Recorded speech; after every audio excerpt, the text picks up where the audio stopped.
Travel isn't always easy, it isn't always comfortable, and sometimes it hurts. It can even break your heart. But the journey changes you, it should change you. Anthony Bourdain.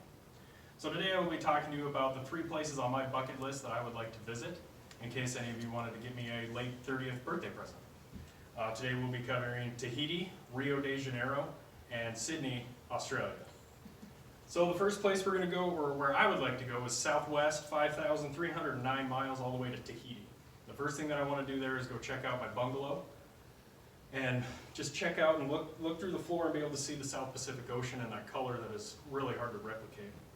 Another thing I'd like to do is go visit the beaches there, just see the culture and see how people are interacting, and the local culture that they have down there. The next thing, of course, is to go visit the jungle and see the animals and see just the animals that we don't get to see up here in the northern hemisphere. Also, I'd like to do some snorkeling and go see the smaller fish and the sea turtles, but also I'd like to see a humpback whale breach the ocean and land down. Also, I'd like to visit some of the local places to eat and also catch a couple of the shows that they have. There's some of their dances and something that really means a lot to their culture. And I know a lot of it would be seafood, but I'm open to try it. So the next place I'd like to go is east, 6,721 miles all the way to Rio de Janeiro. And the first thing I'd like to go visit is the Te Honka National Park, which is actually the largest urban forest in the world. And I'd like to see how the 2 ecosystems interact, being the urban and the forest, and see how the animals all handle that.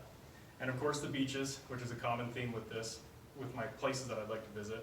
But another place in Rio would be the monument, the Lapa Canal, or the Lapa Arches, which they used to move water centuries ago. Of course, the Maracana Stadium, which hosted the World Cup in 2014, which is actually the largest football stadium in South America.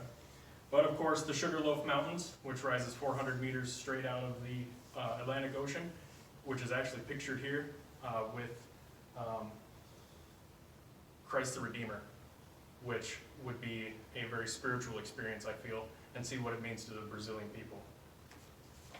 And of course, I've had Fogo de Chao, but I'd really like to try actual Brazilian steakhouse food, and maybe catch a couple shows down there as well. So then after Rio, I'd take an 18-hour flight and go all the way back towards Sydney, Australia. And the first thing that I would do is go visit the Blue Mountains, which is actually 2 hours north of Sydney, but I'll still consider it in my Sydney trip. There's a lot of caves to explore, and a lot of the wonderful animals that like I said, we don't get to see up here in the Northern Hemisphere.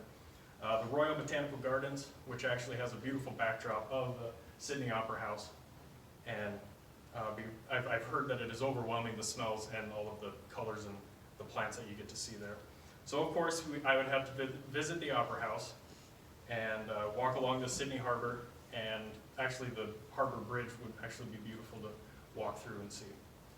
And of course, we'd have to try the Tram Sheds food, which I've heard is amazing.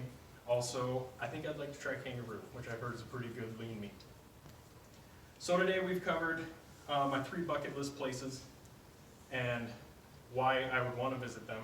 We've covered Tahiti, Rio de Janeiro, and Sydney, Australia. And to take a part of Anthony Bourdain's quote, "Travel isn't always easy, it isn't always comfortable, and it wouldn't be that comfortable in economy class on all those flights."